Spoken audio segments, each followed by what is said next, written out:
বিসমিল্লাহির রহমানির রহিম। এখন আমরা আলোচনা করব মৌলিক সংখ্যারই আরেকটা ক্লাস, সহমৌলিক সংখ্যা সম্পর্কে। সহমৌলিক সংখ্যা হচ্ছে এখানে ইংলিশে যেটা হচ্ছে কো প্রাইম নাম্বার। আচ্ছা, সহমৌলিক সংখ্যাটা কি?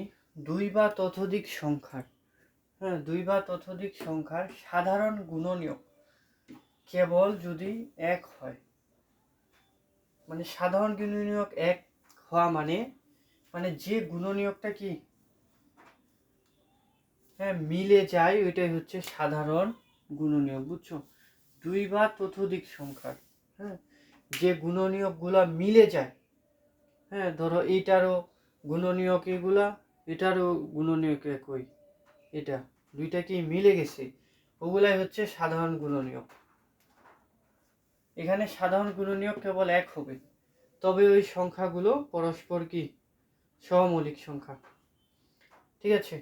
আচ্ছা, যেমন ধরি যে হচ্ছে এটা প্রমাণ করতে বলছে যে 16 এবং 25, 16-25 এই দুটি সংখ্যা সহমৌলিক কিনা।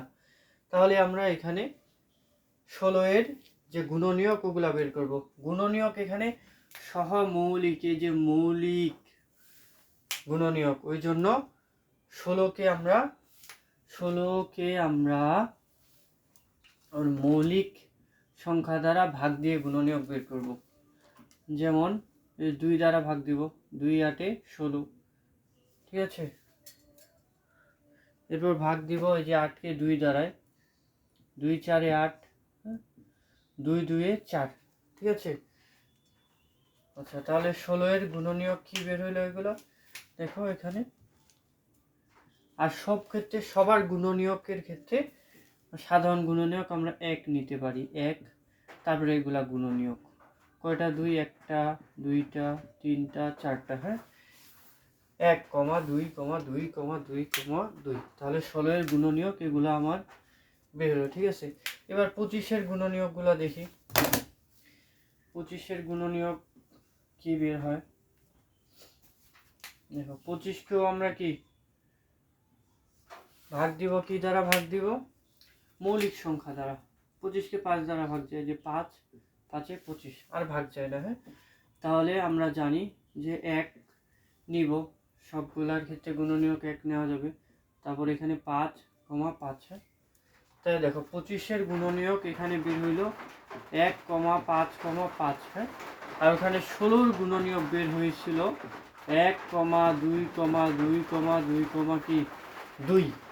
দেখো এখানে 25 এর গুণনীয়ক এবং 16 গুণনীয়কের মধ্যে কোনো মিল নাই, দেখছো? শুধু এই যে 1 ছাড়া কোনো কিছু মিল নাই। অতএব আমাদের সহমৌলিক সংখ্যার যে কাকে বলে, ওইটা কি ছিল? যে দুই বা ততোধিক সংখ্যার সাধারণ গুণনীয়ক কেবল 1 হয়, মানে শুধু 1 মিলবে, বাকিগুলা কি মিলবে না। তাহলে এটা কি সহমৌলিক সংখ্যা। অতএব 16 আর 25 ক্ষেত্রে দেখা যায় শুধু 1 মিলে, বাকিগুলা মিলে না। ওই জন্য 16 এবং 25 কি সহমৌলিক সংখ্যা। ঠিক আছে? আর যদি মিলে যায় তো তাহলে এটা কি সহমৌলিক সংখ্যা হতো না। ঠিক আছে? আচ্ছা, এবার আমরা শিখব মৌলিক বিজোড় সংখ্যা। মৌলিক বিজোড় সংখ্যাটা কি?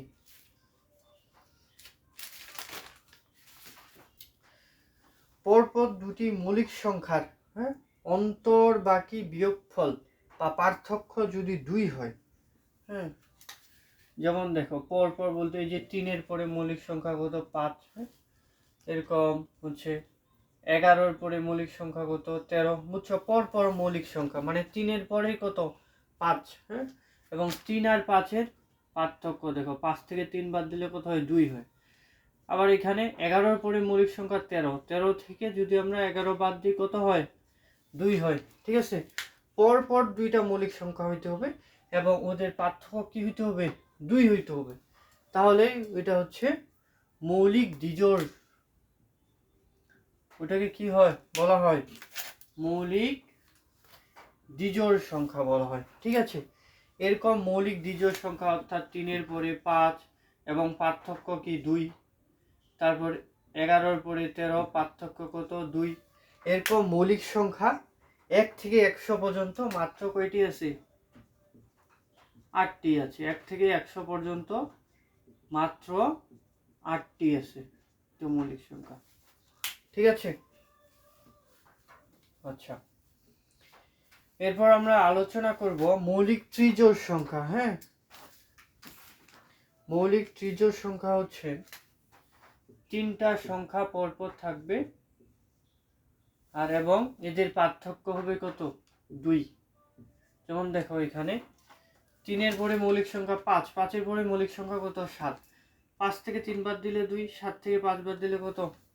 এখানে এই যে 2 হয়। হ্যাঁ, একসাথে 3টা পরপর এবং পার্থক্য কি হইতে হবে?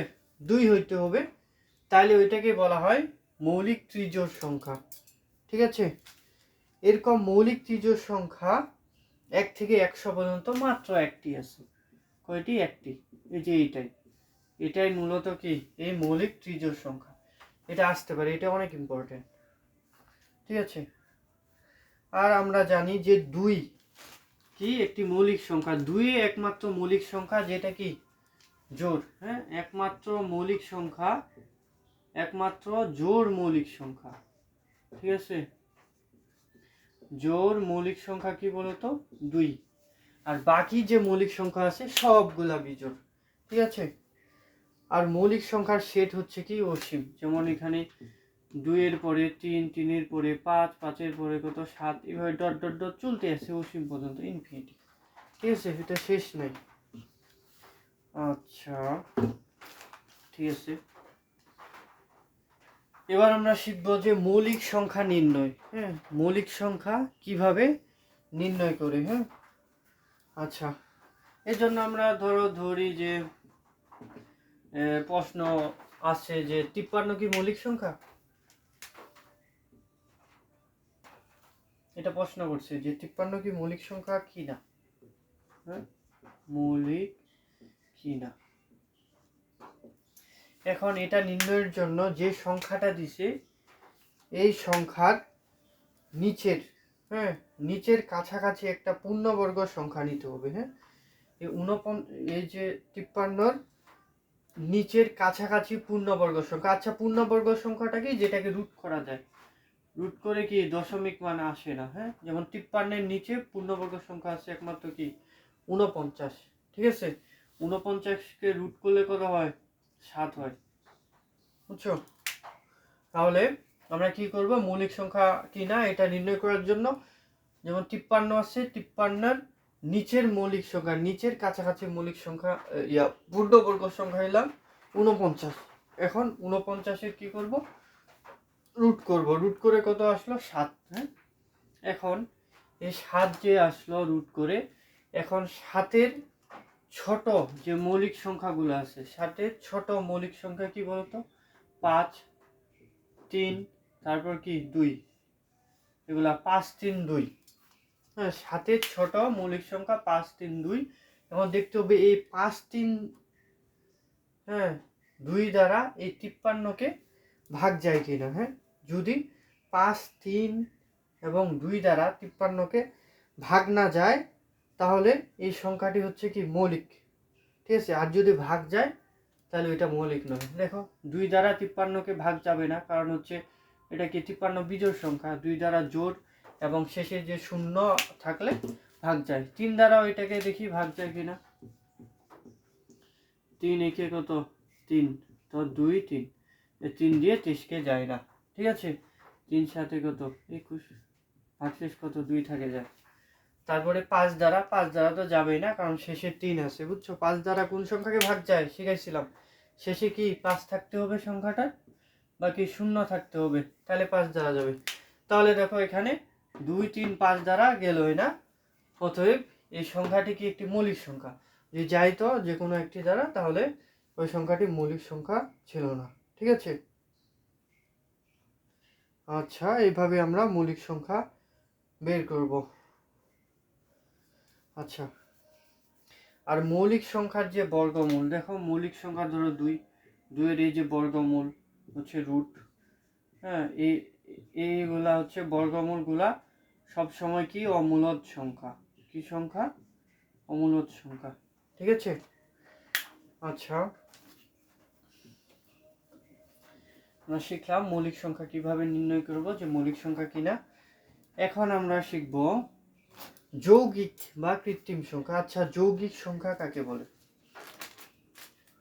যৌগিক সংখ্যা হচ্ছে যে সংখ্যাকে এক ও ওই সংখ্যা ছাড়াও অন্য সংখ্যা দ্বারা ভাগ করা যায়, হ্যাঁ, ওইটাই হচ্ছে কি যৌগিক সংখ্যা বা কৃত্রিম সংখ্যা, বা যেটাকে কম্পোজিট নাম্বার বলা হয়।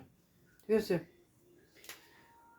হ্যাঁ, যেমন হচ্ছে ধরো 6 নিলাম, 6কে এক দ্বারা ভাগ যায়, 6 দ্বারাও ভাগ যায়, আর একটা কি দ্বারা ভাগ যায় বলতো? এই 6কে 2 দ্বারাও ভাগ যায়, 2 3 6, 6কে কি 3 দ্বারাও 6কে কি ভাগ যায়। ঠিক আছে? তাহলে দেখো 6কে এক এবং ওই সংখ্যা মানে 6 ছাড়া 6 দ্বারা ভাগ যাওয়া সত্ত্বেও আরো বিভিন্ন সংখ্যা দ্বারা 6কে ভাগ যায়, ওই জন্য 6টা কি যৌগিক সংখ্যা। বোঝা গেল যৌগিক সংখ্যাটা কি? আচ্ছা, এ পর্যন্ত আমাদের আলোচনা মৌলিক যৌগিক সংখ্যা সম্পর্কে ছিল। আশা করি আপনারা বুঝেছেন।